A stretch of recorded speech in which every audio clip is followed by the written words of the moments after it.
Good morning. My name is Anna Imagination. This is Shifting Perspectives with the Healing Garden. I've been taking a lot this last week and just focusing on myself, focusing on trying to revive my sunlight. I talk a lot about myself, and every time I give a story that focuses on a particular problem that I had or a moment in my life where my mentality or my thinking was a certain way, in the back of my head, in the pit of my stomach, I feel guilt. I feel shame to be putting so much attention and focus on myself. And then it accompanies another feeling of, why are you talking about yourself so much? Why are you being so self-centered? And I know what that is. That is from my father, who every time I stepped into the limelight, every time I talked or told a story, I drew in so much attention from the family that I was shamed and ostracized for it. And it was his attempt to keep me small and humble by using guilt. People think that when you use shame and guilt to control another person, you can keep their vanity in check. And these are words that were thrown around like candy when I was a child. But I'm not going to do that anymore. I'm not going to feel guilty or bad. I'm going to be unapologetic. And that is something that I want to talk about. That is why I'm here. When I was very young, in fact, the earliest memory of my mom was her music, her Irish music. I was raised on Irish music and her gospel music, but that did not match my frequency.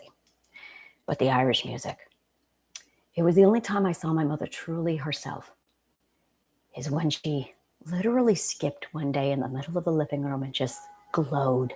And she said, "We're Irish." And we were. My mom was. But my father's side of the family was British and German. The family's names were Albert and Chrysler.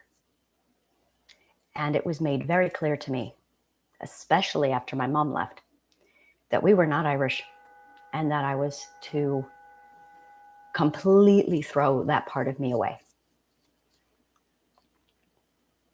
My favorite sound in the entire world, truly, is a bagpipe. I think I am the only one in the world who literally owns as many albums as I do of just bagpipe music. And when I hear that breathtaking sound of those instruments, every little molecule in my body just purrs. It is like, I can't explain it. It is like my frequency is matched to the war cry of the bagpipe. Now, I am no stranger to the bagpipe hate that happens in this world. You don't love bagpipes without experiencing the bagpipe hate. Okay? So I don't need anybody to jump up and go, "Oh my God, do you have any?" I don't need it. I grew up loving the bagpipes. I got 40 years of everyone else telling me how much they hate the bagpipe.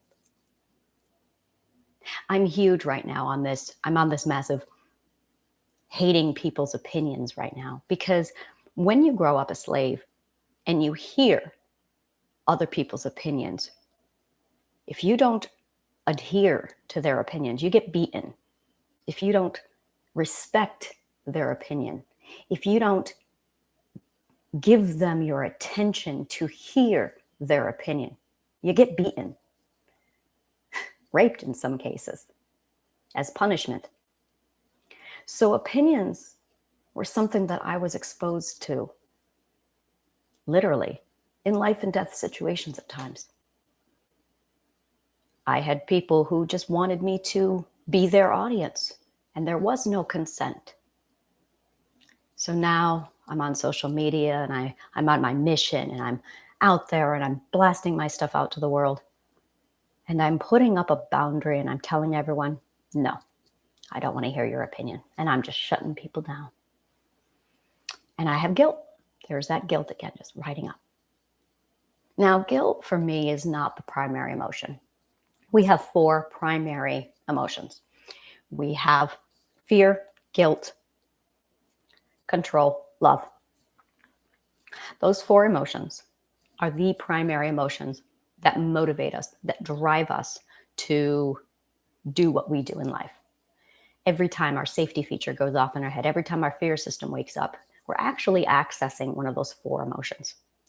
Every person has one primary of these 4 emotions that's their biggest hurdle. Sometimes 2.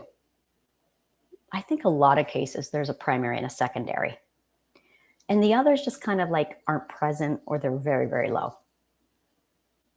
Which one of those 4 is your primary determines what kind of trauma profile you have.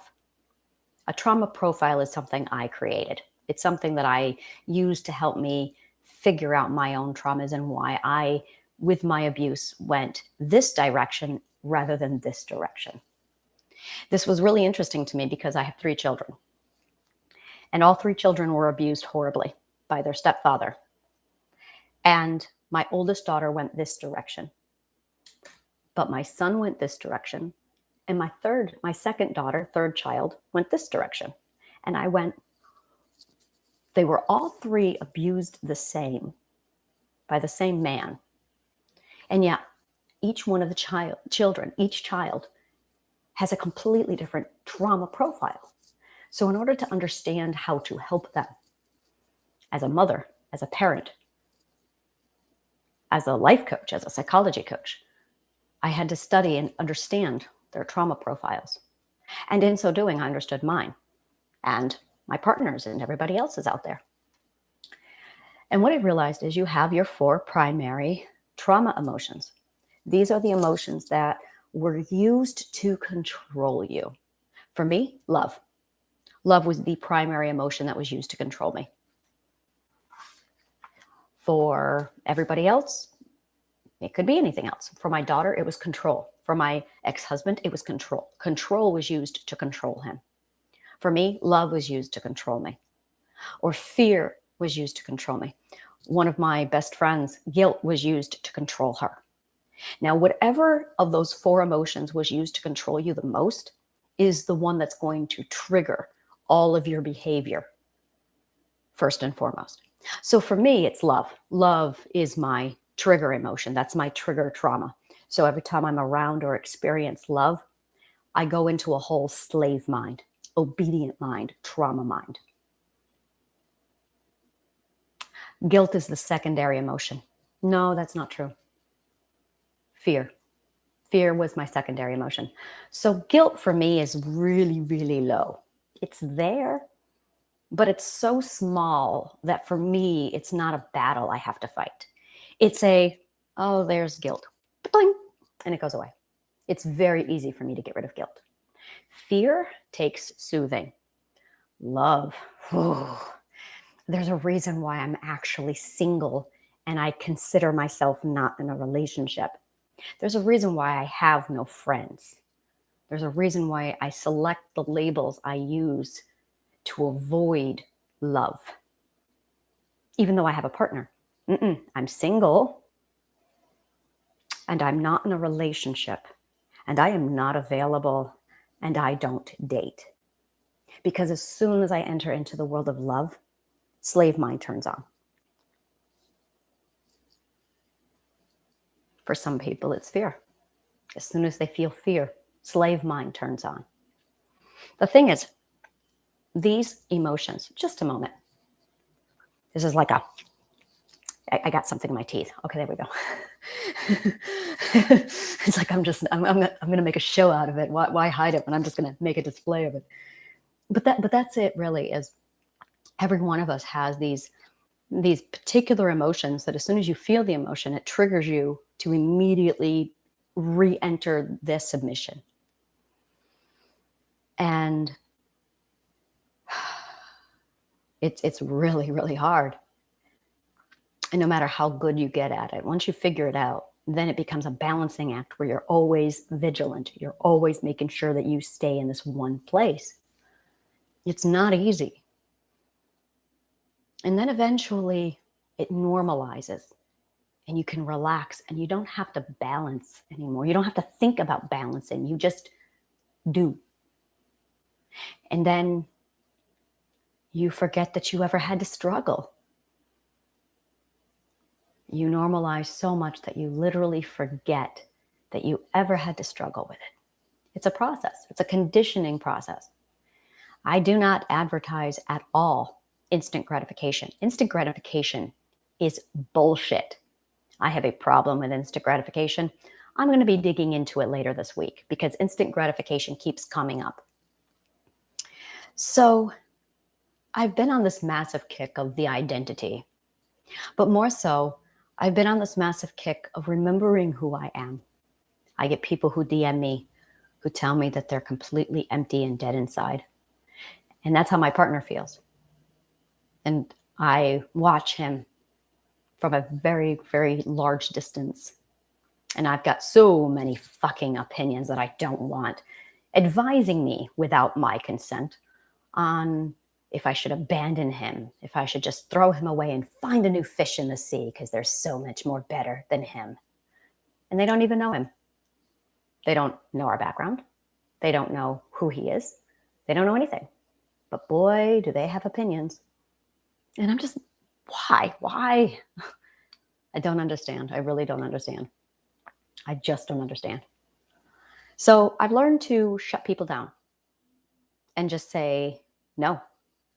Because for me, hearing an opinion pulls at my slave mind. Because that's been my conditioning for 40 years and I'm still normalizing. I pull from my experience because my experience is what I know. Because my experience is the experience I had that made me stop and change. So I should not be ashamed to tell you about my experience because that's the data I have. And if you don't like it, you don't have to listen to my stuff. So I'm learning how to give space to myself. And when I was talking to this person in my DM the other day, and then I was talking to my partner last night,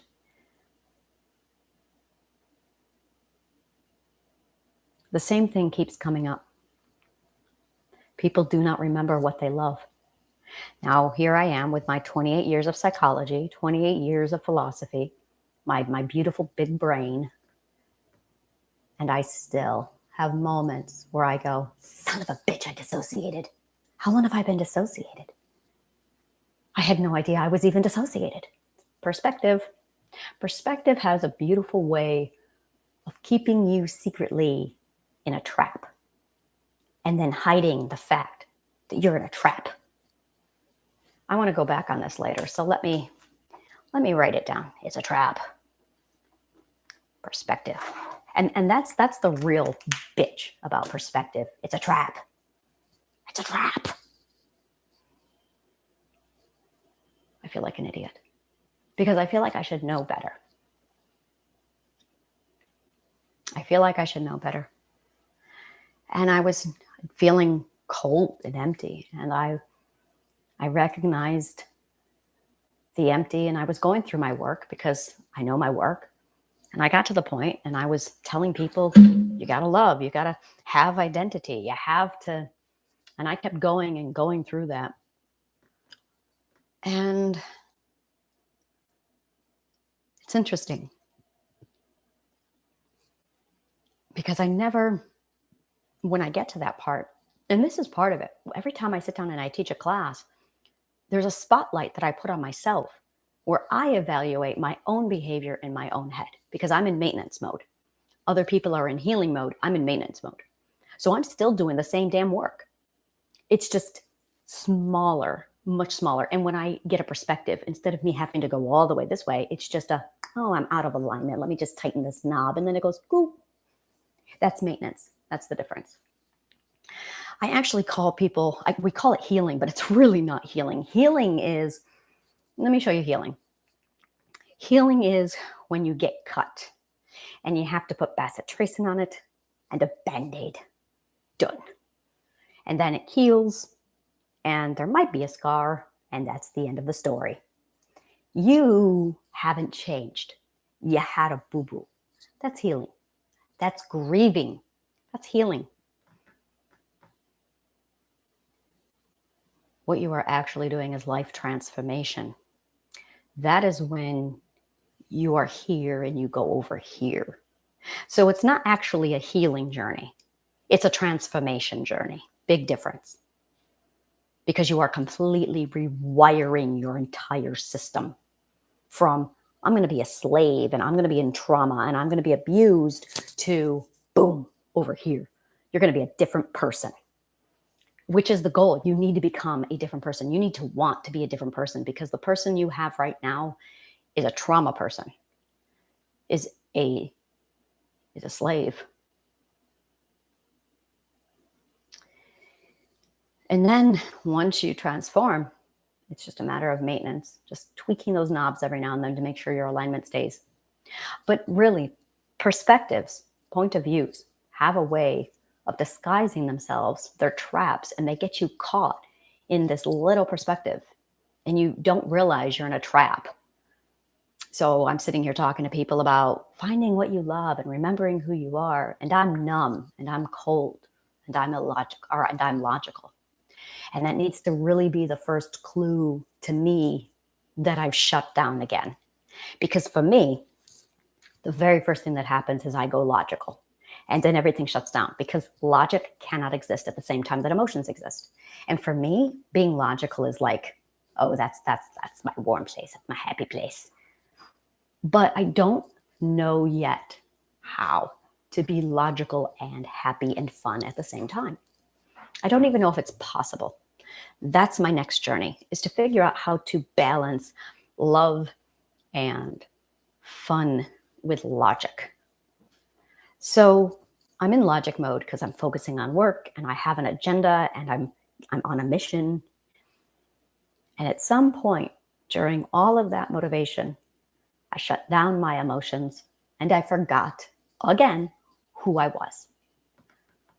So yesterday I'm like messaging my partner, and he says to me, "You asked me what I love, and I could not remember." And that made me depressed, that it was that hard to remember what I love. And I just said to him, I confirmed. And as I was talking to him about what he loved, I realized that I was in the same boat. I went, damn it, I couldn't remember what I loved either. So I talked to my mom that night, and I said to my mother, who am I? I don't remember. Now my mom, I love my mom to pieces. And she remembered. She said, Donna, you love Irish music. Oh yeah. And you love Broadway. I do love Broadway. When was the last time I listened to Broadway music? She goes, you are music. I am music. She goes, start there. Go back to the music. And then the dance.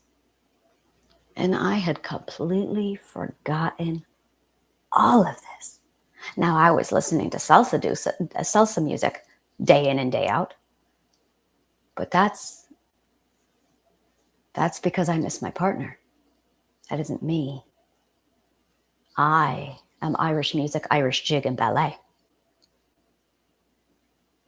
He is salsa dancing. So I turned off the salsa music for the first time yesterday, and I put on The Phantom of the Opera. This was the first music, aside from Irish music, that I ever listened to. I was 12 years old. Everything prior to 12 years old was Irish music. The first 12 years of my life, the world was just Irish music. And then at 12, I discovered The Phantom of the Opera. And that launched the wonderful world of Andrew Lloyd Webber, which then brought me to the wonderful world of opera and Rodgers and Hammerstein and Lerner and Lowe. So this morning, I went back to Irish music and I remembered everything. I had forgotten everything. I am Ireland. And that is something I really cannot ever afford to forget again. The problem is, every time I talked about Ireland or embraced it, I was beaten.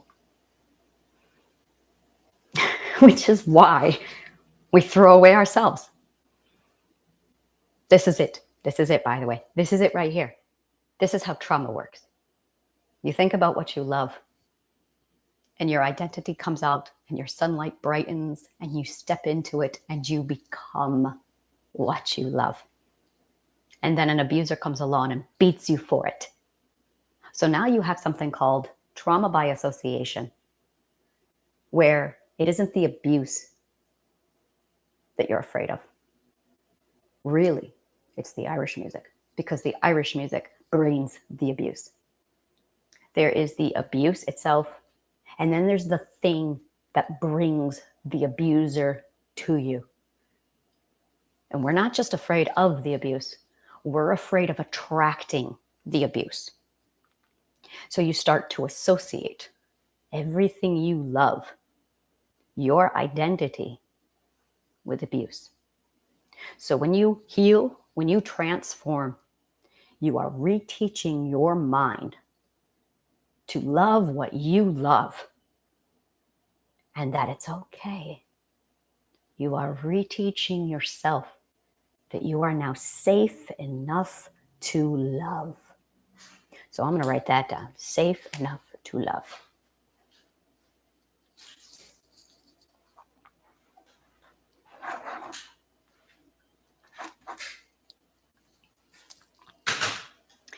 And then that's really the crux of it. You have to be in a place, in a position where you have to feel safe enough to love. And at some point, you don't.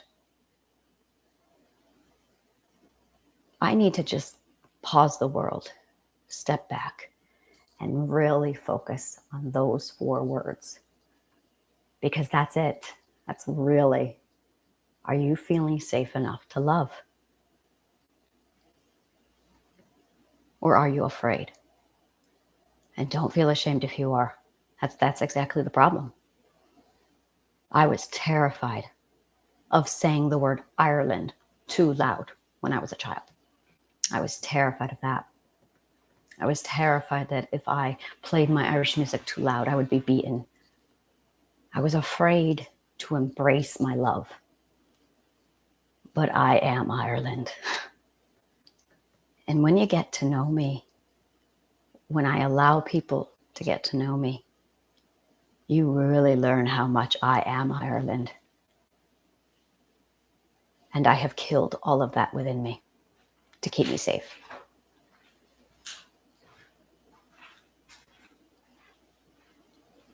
To keep me alive. I had to choose between my love or my safety. And that's really it. You feel like you have to choose between love and safety. But what if you can have safety and what you love? What if? And that's it. That's it right there. That is the difference between healed and trauma. Trauma people believe that they have to choose between what they love and their safety. And safety always wins. Safety always wins. You have to choose between what you love and your safety. Freedom is not having to choose. Freedom is not having to make that choice.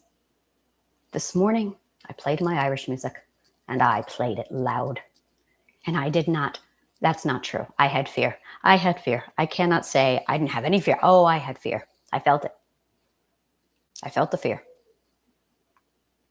And I turned the music up louder to show myself No one's going to hurt you here. You're in fucking New York City. You play loud Irish music. It's okay. Everyone's going to love you. Like seriously, you're safe.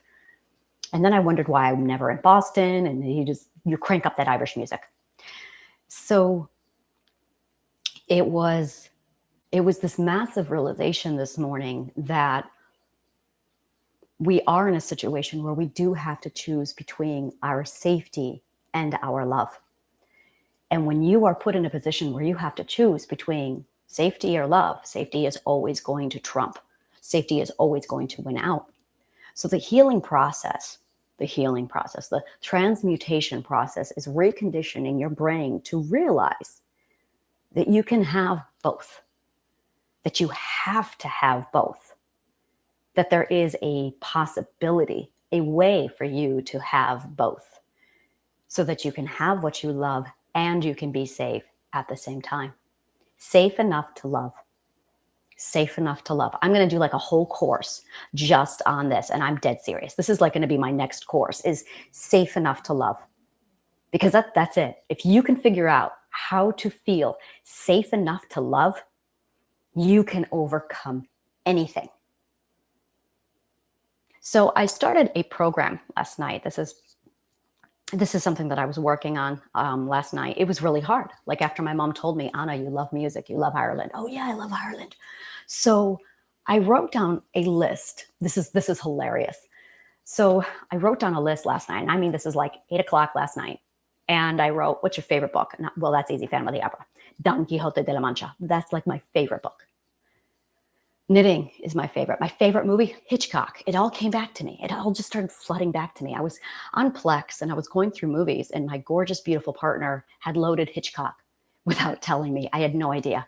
I don't even know if he knew that I loved Hitchcock. I think I may have mentioned it one time 2 years ago. And in that glitch of a moment, he uploaded all of the movies for me. And I had no idea. So I was going through Plex last night and I found Dial M for Murder. I'm actually halfway through the movie right now. And I went, oh my God, Hitchcock. And it jogged a memory. Memory is very much linked to our identity. Memory is like the core. And it's amazing how much the subconscious mind literally erases our memory and gives us amnesia to keep us safe. Because if we remember what we love, we'll be in danger. See how that works? It's amazing. Like amazingly impressive. Thank you, subconscious mind, but you're an asshole, So I remembered. And the last time I watched a Hitchcock film was in 2019. My then best friend, and that's really a huge, huge thorn in my side. I loved my best friend. She was my soul sister. 17 years of friendship. We had dreams about us being the kind of friends in our 80s where we were going to be doing weird shit together. We never imagined the friendship would ever dissolve. And in 2020, a month after my husband divorced me, she threw me away. So I lost my husband and my best friend of 17 years, 30 days apart from each other. We tried to reconnect a year after that. And the last thing she said to me was, don't ever call me again. Which is probably why I don't want any friends, because I have not grieved. I am still grieving that loss.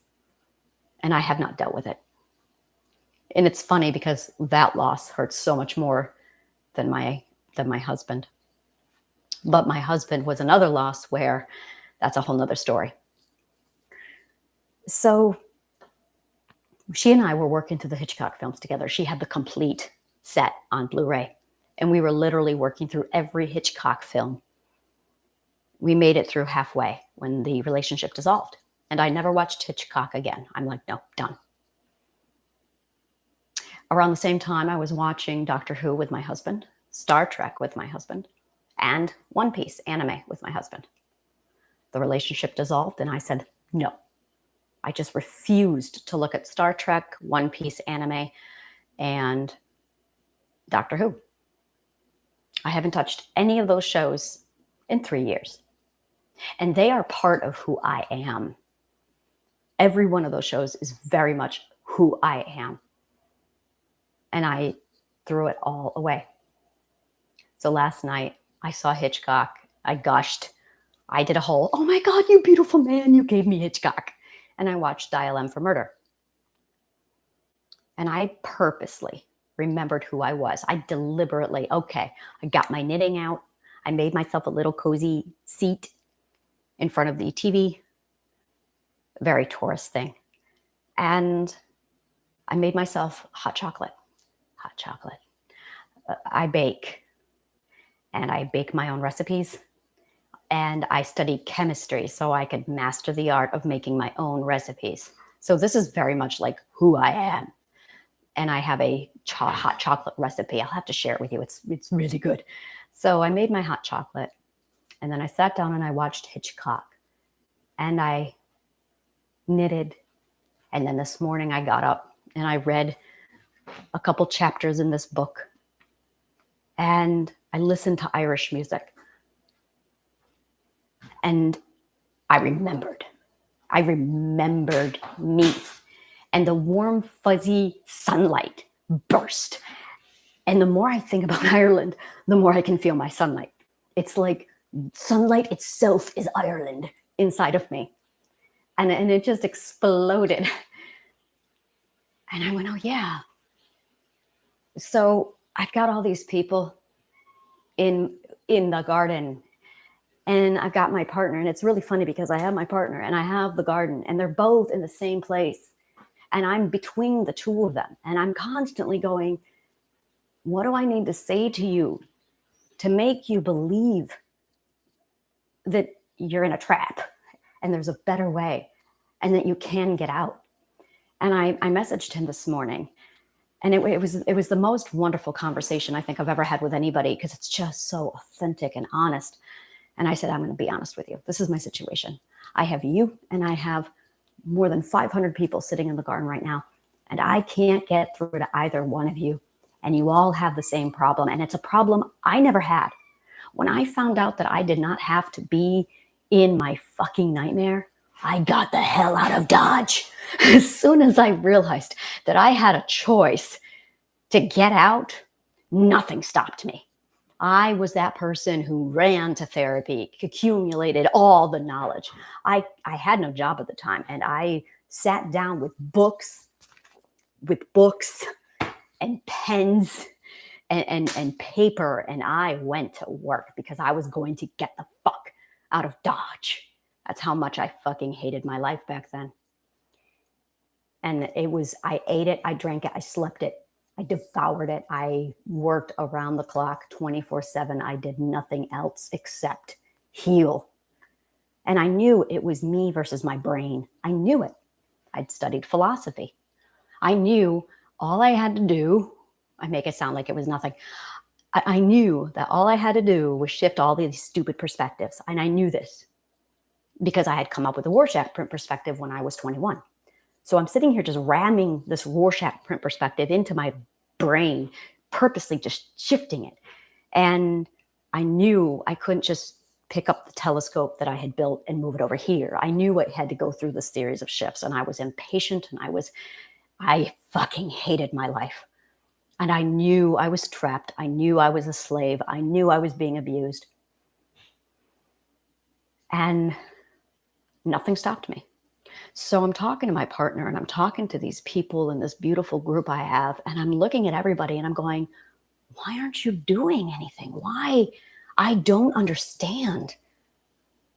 I don't understand. Now, with me, I was the 8-year-old who looked at a room full of grown men and went, I think what you're doing is bullshit and unethical. That's me. My problem was I didn't know how to be an obedient slave, which is why I endured so much abuse, is because, if they were allowed to flog me, I would have so many scars. So many. I just don't know how to be obedient. There was a time where I was dating. This is sad, sick, and really funny. Irony funny. There was this time period when I dated where I actually told men, yeah, I'm not obedient. I actually have to tell men this when I date because they expect women to be obedient, literally. And when they find out you're not obedient, they want nothing to do with you. So I found out that if I just very bluntly tell them, "Yeah, I'm not obedient," oh, never mind. And they leave. Really, really. That's how bad the society is. That's how disgusting it is. And once I realized that what they really desired was an obedient slave to boost their fucking ego, and I refused to play that game, yeah, they wanted nothing to do with me. Now, actually, a lot of them were convinced that I could be broken. A lot of them were convinced that I just needed some work. And we got into that conversation. There was a time where I entertained that conversation before I realized you're a piece of shit human being and I just need to not converse with you. But it taught me so much. It made me realize how bad the society is. That when you're dating, you actually have to tell men, yeah, I'm not going to obey you. I'm not a fucking servant. I'm not a good Christian girl. That ship sailed when I was 4 years old. Literally, 4 years old, I remember the day. Which is why I was abused so much. And then I got to a point where I stepped back away from all that. And it was really a journey to find myself, to remember who I was. And what I desire more than anything is my sunlight back. And it was last night, I was writing a letter to my partner. And I wasn't holding back. I wasn't worried about what he was going to think or anybody else. I was tapping into my deepest, most meanness. And I was just being authentic and honest. And I remembered what I loved. And I remembered Ireland. And it all came back to me. And I talk about the trees and the ocean and the rain, but that was part of it. It was the books and the story, and it was the magic and the fantasy. It was the beauty of happiness and joy, even though you have every reason to be upset. And that was really who I am. That no matter what happened to me, I was going to smile in the rain. That was my vendetta. That was my sunshine. That they could beat me, but they were going to have to beat me while I smiled and danced in the rain. And I did. I would hold my head up high. No matter how many times they beat me, my head was high. I would not allow my head to drop. That is Ireland. And there's a reason why we call it Fighting Irish. That's it right there. It's this refusal to be taken down. It's the determination. It is the determination. That is the core of my sunlight. I thought it was confidence, but it's not. It is a refusal to be any less than proud. Confidence is not pride. It's dignity. It's regality. This is not confidence. Believe me, there were times I did not feel confident. There were many times I felt very insecure, but I would not allow them to take my dignity. I would not allow them to make me cower. Now, that is something I refused to do. It's something I always bothered me about the dogs when they were beaten. Dogs are really good at cowering. There's a moment where a dog will, for every time you see a dog is born and it smiles. Dogs walk around with this permanent face of, like the world is happy. Even the miserable, they're just happy. And I wanted to be just like that. Dogs would walk around constantly just going, oh my God, trees, oh my God. Like people, like dogs are crazy like this. I love it about them. They were my heroes. That no matter what happened to them, they just greeted life with this smile and they were just so excited about everything. That's dogs. Cats don't give a shit. Cats are like lounging around going, I'm a god. What's your problem? Worship me. That's cats. But dogs, like this morning, I was sitting there with my Irish music and I was reading my book and I look up and a Pomeranian walks by me. Literally, just like that. This Pomeranian's just smiling and his tongue's flopping all over the place. And I went, oh my God, you're so happy. But there is a moment when you beat a dog enough, I hate that I know this, that the dog stops smiling. It's like a switch, an instant switch where it just turns off and the dog cowers. My father could walk into a room and the dog would immediately put its head down, tail between the legs, and it would try and invisibly shrink away. It's when I started to see the trauma appear in the animals that I started to analyze human psychology and human behavior, especially in trauma, is because humans shrink and they cower. And I watched my father's ego fly when he made that dog cower. It was like he was a tyrannical king and he knew his people feared him. My brother was the same way. Now that speaks volumes on a person's character. I would watch him walk in the room and the dog would immediately stop smiling and it would put its head down and it would try and slither out of the way of my father. And I would watch my father just be proud over that accomplishment. I refused to give my father or my brother that pride. So I refused to cower. I deliberately held my head high, no matter how many times they beat me. I refused to back down because that's what they wanted. That's what most abusers want. And I will not do it. So I found a way to hold on to my dignity. I found a way. And that became my vendetta. You can beat me. You can take my body. It's one of my favorite lines in the movie Robin Hood, Prince of Thieves. When she's being raped at the end, she says, you can have this body, but it will not be me. It always bothered me at first. I'm like, what does that even mean? Aside from poor grammar, what does it mean? It will not be me.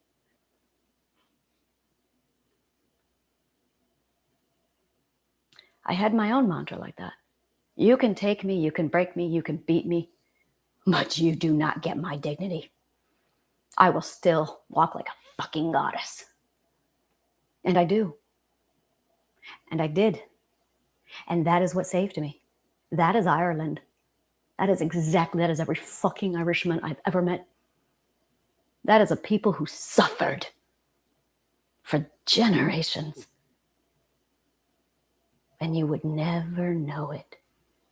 Because at the end of the day, you can find them in the pub, playing music, laughing, loving, dancing, and singing. Those are people who know how to suffer with dignity. And they inspired me. They taught me how to suffer. Yep, that's right. The Irish taught me how to suffer properly. That's right. When I studied sociology and I looked into the cultures of suffering, I studied how Jews suffer. I studied how Middle Eastern people suffer. I studied how the Asian cultures all suffer. India, Native Americans, all of them. I literally studied the psychology of suffering in every culture to see how each culture handles its suffering. Ireland was the only one that laughed, danced, and sang through it all and just said, you know what? Fuck y'all. I know what you really want from me. Fuck y'all. I'm going to sing and dance in my prison. In fact, Loch Lomond, You take the high road and I'll take the low road. And I'll be in Scotland before ye, for me and my true love will never meet again in the bonny, bonny banks of Loch Lomond. That song is actually the passage of death that it's said, according to legend, that after the Battle of I gotta remember my Irish history here, Scottish history, the Battle of, oh, come on, Outlander. Oh my God, it's like the last battle on British soil, and I can't remember. It was in the 1700s. It was right after that last battle, and the British were walking around arresting the Scots and having them shipped off to prisons, executions, or America. Those were your three options. You were sent to the Americas. You were sent to, what is it called? The Battle of Colland? I cannot remember. So they were, after the battle, the Brits were sending off Scots to prisons. They were executing them, or they were sending them to America. They were seizing their land. My Scottish heritage is McFarland. That's one of my Scottish names, is McFarland. And McFarland was the clan that owned Loch Lomond. So I have Highlander blood from Loch Lomond. And the song Loch Lomond is actually a ballad that was written by prisoners who were being taken to their execution after the battle of that battle. And it is said, according to legend, that that song was composed while the prisoners were being taken away from their home. Now that is fucking dignity. That's Irish. That's Scottish. That's Celt. That's Celt. That knows how to take a bad situation and smile through it all, through positive affirmation. And that's just it. The Irish and the Scottish have mastered the art of positive affirmation. They really have. Because no matter what kind of suffering befell them. You know, one of my favorite movies growing up, it's called Toby and the Koala. It's extinct now. Good luck finding it. Toby and the Koala. It is, you know, and I didn't know what it was when I was a child. That's so funny. I had no idea what it was when I was a child. It wasn't until I was like 20, 25. And I thought back to the movie and I went, son of a bitch. Toby and the Koala is about a bunch of Irish people who were taken as prisoners by the English and thrown onto a slave ship and sent to Australia for petty thievery, for being poor in some cases. In a lot of cases, they did nothing wrong. They were just poor. Really, the English just wanted to weaken the Irish and throw them out. So the story is that they put them on these ships and they sent them to Australia. And there's a scene where they're on the ship. It's beautiful because it's live action meets this gorgeous style of animation. So the characters are all animated, but the storyteller is live action. Gorgeous film. And my favorite character was the old man, old Irish. And no matter what happened to him, he always had a positive outlook. It was so, so beautiful. No, don't leave. I did not ask you to. My email address is anna@annashealinggarden.org. Email me.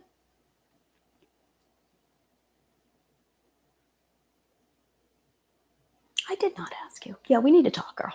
So yeah, my email address is annashealinggarden. I'll go ahead and type it out here.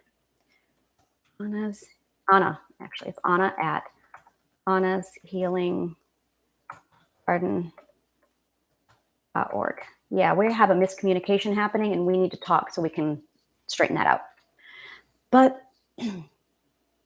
God, that inspired me. That was a huge part of who I was, and that was my inspiration. And I clung to that mentality.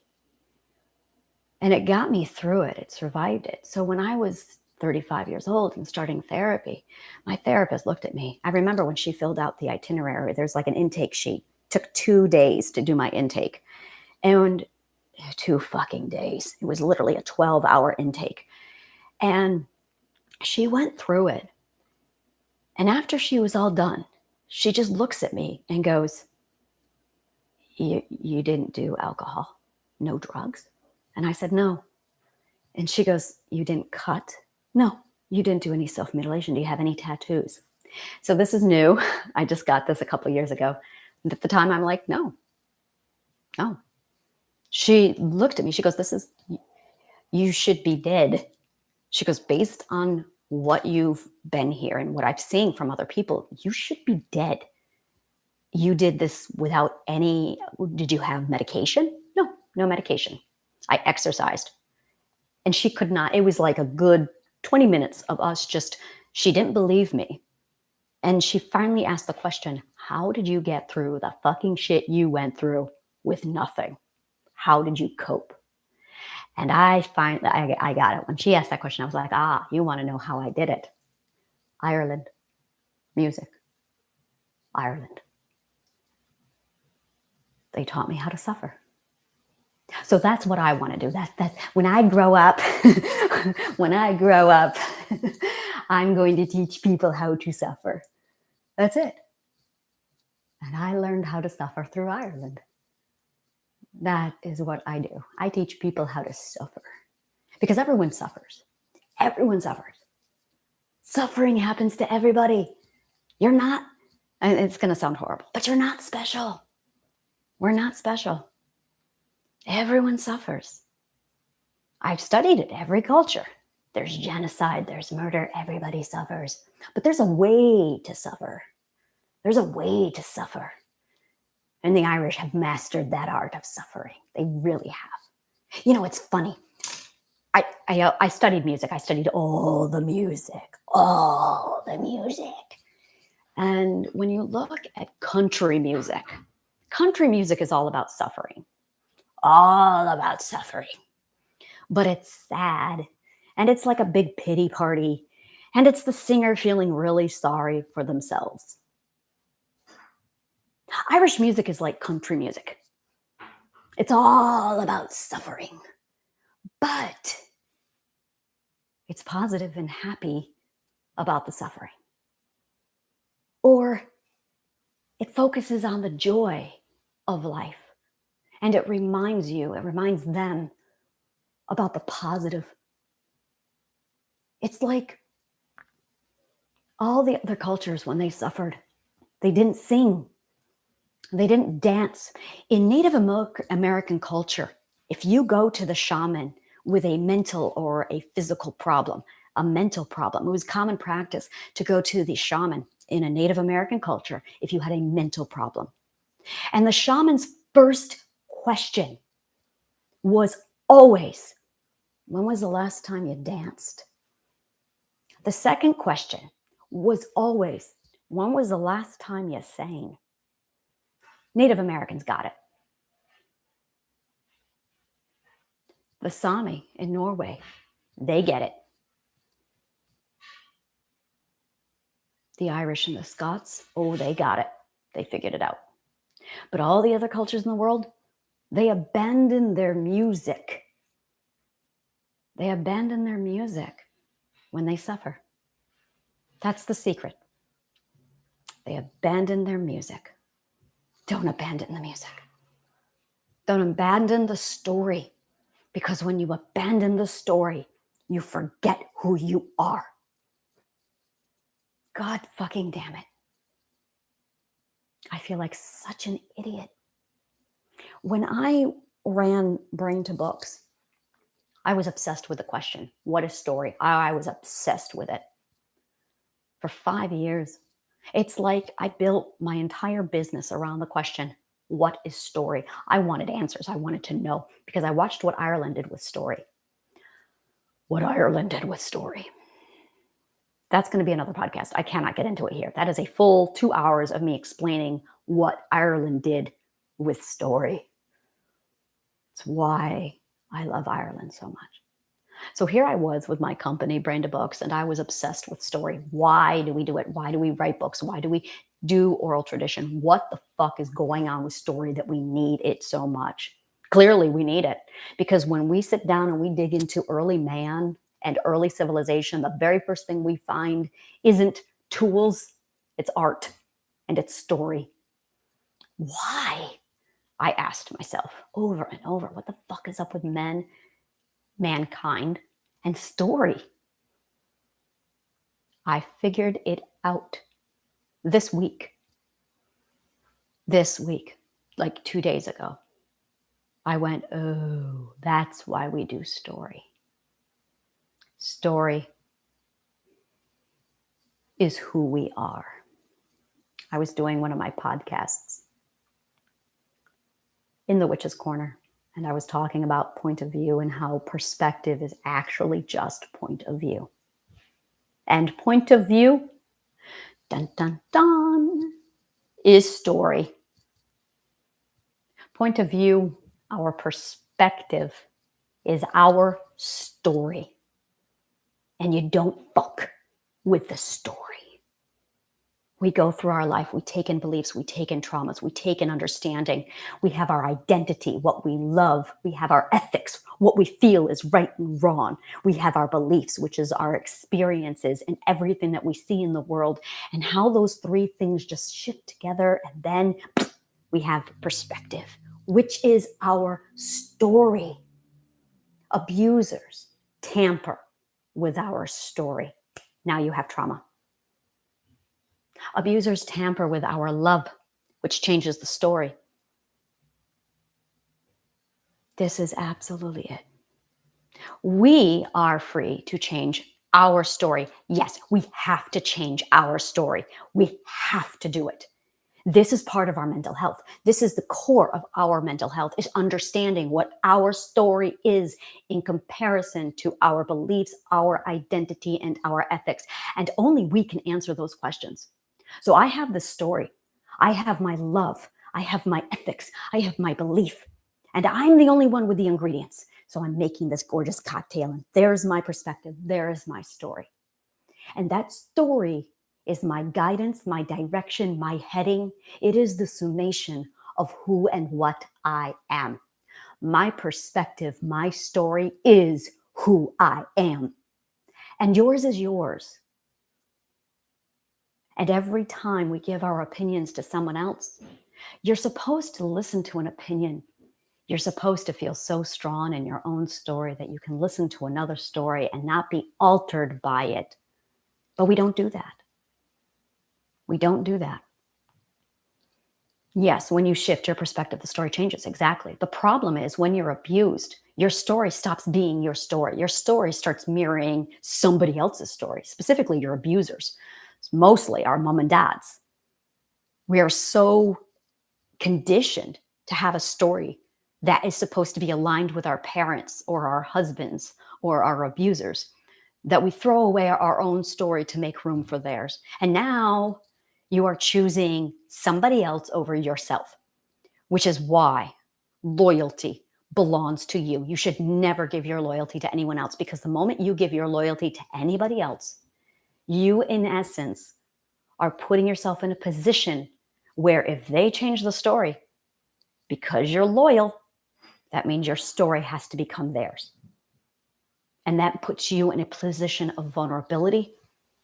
And suddenly you're altering your story and your truth just so you can keep somebody in your life. That's not fucking right. That's not healthy. So I'm going to be very honest with you. I have no idea what ancestral bloodline is. I have no idea what ancestral trauma is. I don't understand it. My energy screams that there is something wrong with that, so I can't dig into it. I cannot research it. I have to do my own path. I have to follow the energy to those answers, and I have not done it yet. And I can tell you right now, intuition is screaming at me that it's not correct. And I'll tell you why. It's because my mom's family. I will tell you about my mom's family. My mom's family, the Irish family. My mom, yeah, Yeah, this is it. This is it. We were not allowed to converse with my mother's family. Ha ha ha. Yeah. My father's family, my paternal family, was so anti Irish and anti my mother that we were not allowed to converse with that side of the family growing up. So I had only my father's side of the family, and that was it because we weren't allowed anybody else. So every time there was a family reunion with my mom's side, we were not allowed to participate. The few times we did meet my mother's side of the family, and I do mean my mother's mother, that's what I grew up calling her. That's how bad it was. My mother's mother. I never called that woman grandmother. The whole family, like there was my mother, and she came from nowhere.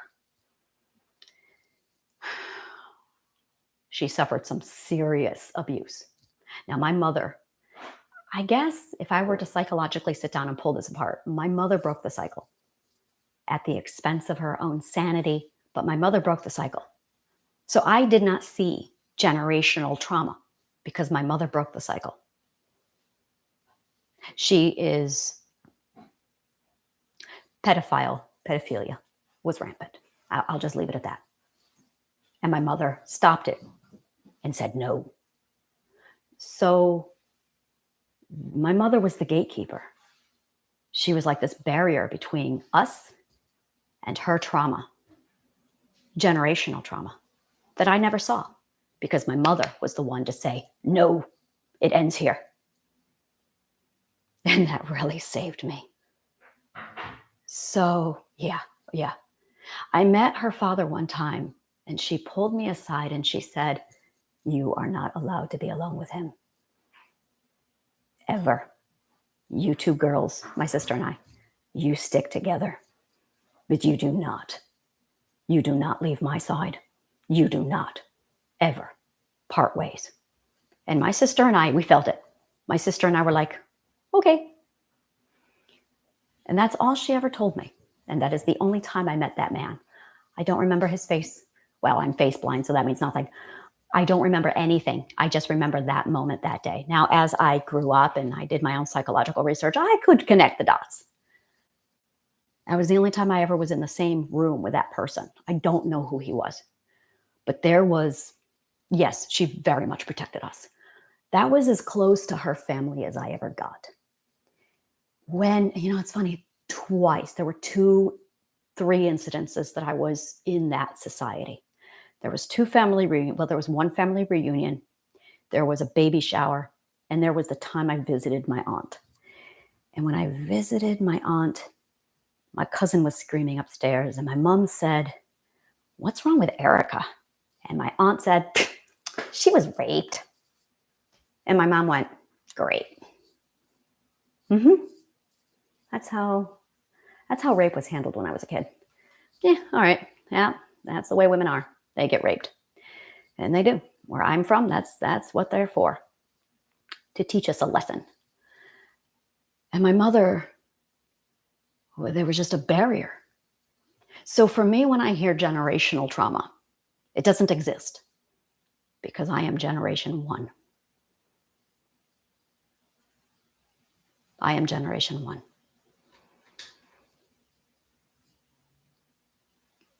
I'm reading what you're saying. You're healing the feminine wound.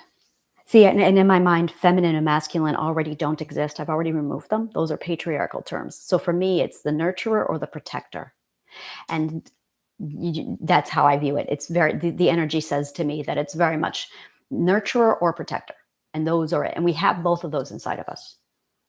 Everyone has the nurturer and the protector inside of us. And it's stronger in some people. And society, the patriarchy, believes that men need to be the protector and women need to be the nurturer. And I believe they have that backwards. I believe that women were the protectors and men were the nurturers, which is why the patriarchy has rules like women have to stay in the home because they're trying to keep order according to the way they think the world should be.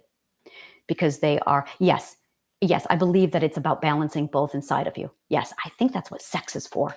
I really believe that that's what sex is for. I believe that sex is rebalancing the energy and correcting the alignment so that every time we have sex, it's actually an alignment of those 2 energies. It's the nurturer and the protector that's been out of balance. And when you have sex, it resets it. That's what I believe orgasm does, is it resets your nurturer with your protector inside of you. But it's really important that you also find a partner who has a similar, the opposite, the polar opposite of balance. For instance, for me, I'm more protector than I am nurturer. Oh God, I am a bad nurturer. I am a really bad nurturer, which is my problem, is I'm a protector. When I step into the protector energy, that's my power. I'm just, that's my power. That's my power. That's when my sunlight comes out. But I'm a woman. I'm a 4'11" woman who weighs 95 pounds. So in the patriarchy, every fucking man puts me in this box and says, you got to be a nurturer because you're a woman. I hate kids. I love kids. I hate kids. I love kids. I love children. I love my children. But if you bring me an infant that I don't know to go, isn't it cute? I go, no. And because I'm a woman, people expect me to gush and fawn over infants just because. And I don't.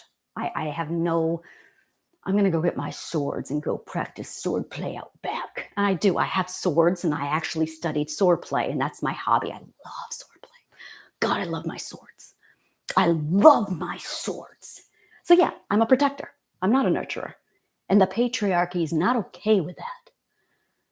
Because they have to have all the women be nurturers and all the men have to be protectors. But my beautiful partner, oh, he's a nurturer. My God, is he a nurturer. And it's amazing because he's still in the patriarchy sometimes, where in his brain, he's like, oh, I got to be a protector. I got to be a provider. I've got to be a protector. I've got to be a provider. And he's not. He's a nurturer. And whenever he nurtures, oh, he steps into his proper energy and everything balances and aligns inside of him. And he just glows. Right now, that's why he's in his depression, is because he's saying to himself, you got to be a protector. You've got to be a provider. So now he's forcing himself to go through a job that he hates doing. And I'm watching his mental health decline. And I wish, but I can't. And I just want to step in and say, sweetheart, the reason why you're depressed is because you embody the nurture energy. That is your balance. That is your happy place when you nurture people. But society says, because you're a man, you have to be a protector and a provider. And you hate protecting and providing. And I know, because I'm the exact opposite. I love protecting and providing. I don't nurture. It's something I really and it's funny because whenever my kids, especially Lizzie, whenever Lizzie has a problem, I really struggle. But he steps in and he just knows how to comfort her. And I'm like, I just can't do it. Or he'll sit there and he'll coach me through it. And it feels so weird to me to nurture her. It's like, look, I can provide and I can protect. I cannot nurture. It's really my bane. And I have to work at nurturing. And this is interesting. When I nurture, it drains my energy. When I protect and provide, it fills and nurtures my energy. Beautiful. And this is the same way with him. Whenever he nurtures, his energy just glows. And every time he provides and protects, I watch his energy drain. And that's it. That is all it is. It is this, you either are a nurturer or a provider or a protector. When you are a protector, that's what draws in your energy, and the opposite puts out your energy. And it's the reverse of that. And it is a matter of finding the balance and making sure you stay true to your authentic self. But then the patriarchy stepped in and gave it titles like feminine and masculine energy. And then it started to restructure and push us. And this is the beautiful thing, psychologically, this is beautiful, is when you step into that type of energy, the opposite that isn't authentic to you, then you're constantly draining and it's constantly pulling at you. And it is separating you from the identity. It is actually pushing you away from what you love. What you love encompasses your primary energy, whether or not you're a nurturer or a provider. My energy, the stuff that I love, is the provider protector energy. It's my music. It's my baking. It's my knitting. It's my dancing. It's my music. It's my Ireland. And Ireland is all about protecting and providing. That's it. It's providing and protecting knowledge. And it's just amazing to watch. Once I realized that, once I was able to step into it, I talk as if I figured this out years ago. I'm figuring this out right now as I speak. Like, as I'm realizing this, I'm going, oh, we have the energy all fucked up, which is why it's all out of balance. And when you heal, when you transform, you're actually shifting your perspective into this mindset of, okay, get rid of the feminine and the masculine. It's nurturer and provider protector. Masculine, feminine implies male, female. And that doesn't apply. That doesn't apply at all. And, I was having a conversation with one of my friends 2 years ago. I had this conversation. This is really interesting. He explained to me that he has a lot of masculine energy. He's probably 80% masculine and 20% feminine. And he said to me, you're too masculine for me. Now, masculine now in my brain is going, that means protector. That means the provider. And he goes, I need a balance. He says, I need a woman who's 80% feminine and 20% masculine so that when we come together, it balances me out. And I went, that's interesting. I am very unattracted to masculine men. I mean, I want nothing to do with them. It's like there's too many cooks in the kitchen. It's exactly what it feels like to me. When I find a man who has way too much testosterone and way too much masculinity, I feel like, God, I can't breathe. Get the fuck out of my way, dude. Like, that's how it feels to me. So I need a man, I need a partner who has 20% masculinity and 80% femininity, which is why I have the partner I have. Because I got enough masculine here to last everybody. And every time I get around another guy, yeah, I just said that. Every time, that was my Bergen coming out. Every time I get around another provider, protector, it feels like there's a competition. Because then it's like, get out of my way. I'm the one with the swords. I'm the one with the guns. I have military training. And we're all fighting over who gets to fight the war or who gets to tackle the threat and take down the beast. And I don't like competition, which is why I'm a loner. But yeah, so I tend to draw in a lot of people. And it's funny because I will not bring in women. I find that most women have protector energy. But we've been shoved down into a box telling us we have to take care of babies. So yeah, it's fascinating.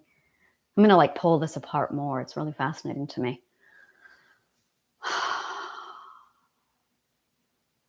But yeah, it was, I found my sunlight. I found it finally, and I could feel that warmth just start to cook and stir up. So today, yeah. So right now, I feel like, no, I not feel like, I have a project that I'm starting called Heal With Me. It's a project I'm going to be launching today. Heal With Me is a project that focuses on, and basically, it's healing with me. So I'm going to be leading by example. I'm going to be doing a group on Facebook where I basically have people come in and I'm putting myself through my own process. But while I'm doing that, I'm going to be basically sharing my progress and my assignments with everybody else in the group, and they can join in, they can participate. So it's a group support and shifting the mentality based off of that Irish positivity.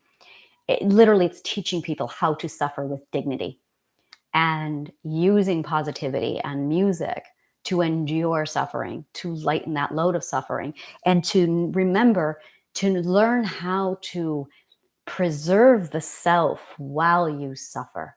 And that's really it. And that truly is it. That really is it.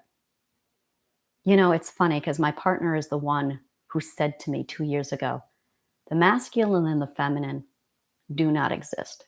They are concepts that were created by the patriarchy to put us into boxes. My partner lives in the patriarchy. Or I'm sorry, reverse that. He lives outside of the patriarchy. He was the one who took me by the hand and pulled me out of the patriarchy. He was the one who showed me that you can live outside of the patriarchy. I had no idea. I did not think this was even a possibility until I met him. And when I saw an example of somebody living outside of the patriarchy, oh, I ran. I was like, "Fuck this shit, I'm going over here." I am out of the patriarchy because of him. And then I watched him step back into the patriarchy and start to conform. And I remember thinking, why are you doing that? But now I have the words to communicate. So I feel much better about that. I do spend time in the sun. My grandmother has skin cancer. I have watched my grandmother suffer with skin cancer for 40 years. I am Irish. I am very aware of sun danger. So I take my vitamin D pills every day. Every day I take a lot of vitamin D pills. I take about 3 of these a day. I take in 6,000 IUs every day because I do not touch the sun, because I've seen what the sun can do and I respect it. I respect the sun, and I am down by the beach. Like I'm in the islands. So I appreciate the danger of the sun. But yes, yeah, absolutely. Um, yeah, and I do every day. I get up. My routine, and this is something that I'm going to be doing with the group Grow with Me, Heal with Me, is um part of is I'm going to be sharing my daily routine with people. And my routine, God, I love this feeling. The more I talk about it, the more I'm like, yeah, this is what I want to do. So the routine, I'm basically going to be sharing my routine. It's like somebody goes, oh my God, what is your skin care? And they're like, oh, well, I do that. It's like, what is your mental health care? What is your mental health routine? So I'm going to share my mental health routine with everybody in this group, Heal with Me. And it starts with, I get up around 6 o'clock, 7 o'clock in the morning. I get myself my coffee. I do not touch the tech. Today I broke that rule. I was excited, but I do not touch the tech. I try not to even look at the clock. I do anyway. I'm working on that. I get my coffee and I designate the first 2 to 3 hours of my morning to me. It's mandatory that my mental health routine every day begins with me. So I do not text anyone. I do not talk to my partner. I do not allow anyone this space. It is my time. I take my journal. This is my manifestation journal. I call this my magic book. I got to tell you about my magic book. My magic book is magic. Everything I write down in my magic book comes true. Everything that I write down in this book comes true. So every day I write in my magic book. I do this every morning and every night. And I start off by writing to the universe. That is literally what I write is, Dear Universe, I love you and thank you. And then I write all the things I love and all the things I'm grateful for. And then I write all the dreams and all the things that I want. This is my magic book. I love my magic book. So I take my magic book and I take my reading book, because that's a part of me. And I take my music, and I go downstairs and I listen to my music and I sit on the steps outside in the nature and I read my book. I listen to music, and then I write to the universe and I write in my magic book. And that is my daily routine. When my coffee is gone, I'm a Taurus, so it takes me 2 hours to drink a cup of coffee. I really do. After my coffee is gone, I walk back upstairs and then I start talking to people and I start checking my messages, my email. And then I work until about 1 o'clock in the afternoon. And then I get myself a cup of tea. and I do music, my magic book some more. Oh, oh yes, magic is real. If there is still magic in this world, it is in Ireland. I said that to myself for decades. If there is still magic in this world, it is in Ireland. I wrote that in my book, Broken, in 2015. That belief kept me going. I believe magic is real, very much so. I believe in magic. I believe in magic. I had to. I had to believe in magic. So yes, and I believe for me, I should just read you Broken. I'm going to do that. I'm going to read Broken. Hey, no. We are not stubborn. That's a Capricorn. We're going to get this straightened out. We are not stubborn, okay? What we are is determined. There's a difference. Stubborn is when you decide you're right and nothing can change that. That is not a Taurus. A Taurus will very carefully evaluate all options until they are down to the absolute final and last option. And then they will decide. And when a Taurus decides, they do not change their mind. That is determination, steadfastness, not stubborn. My mother and my daughter are Capricorns. They are stubborn. If it means they are wrong, it doesn't matter. And they do not evaluate any other option. They don't take the time to step back and think, is this good for me? They just decide and do, and that is stubborn. Taurus aren't stubborn. That's a lie. We are determined. We are steadfast. Steadfast. Stubborn is, I know I'm wrong, but I must be right. Determined is, I have decided this. I evaluated it very carefully, and now I have decided. And when I decide, you cannot change my mind. And that gorgeous determination is what got me here today. That's why I believe in magic, is because I'm a Taurus. Because I don't fail. I have never failed. I have fallen down many, many times, but I have not failed. Failure does not exist in my world. I do not believe that failure exists. The only failure is when you fall down and yes, stay down.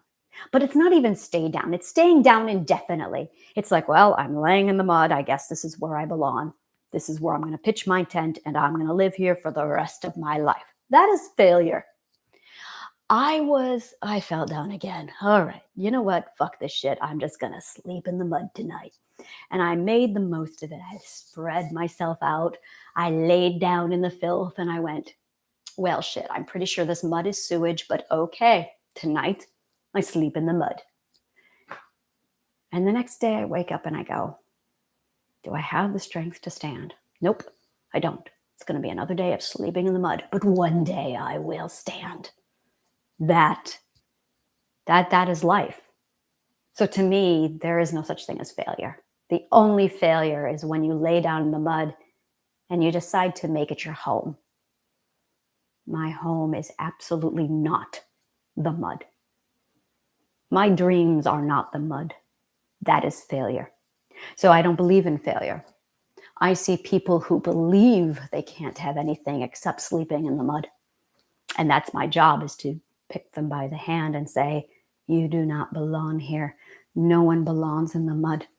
There is another way. Yeah.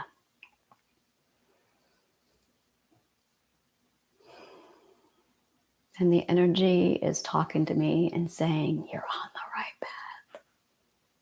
So I am going to go get ready for my class.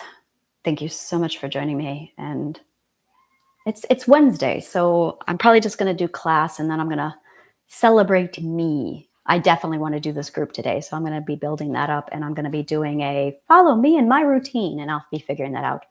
Email me, girl. Thank you so much, and may the kindest of words always find you.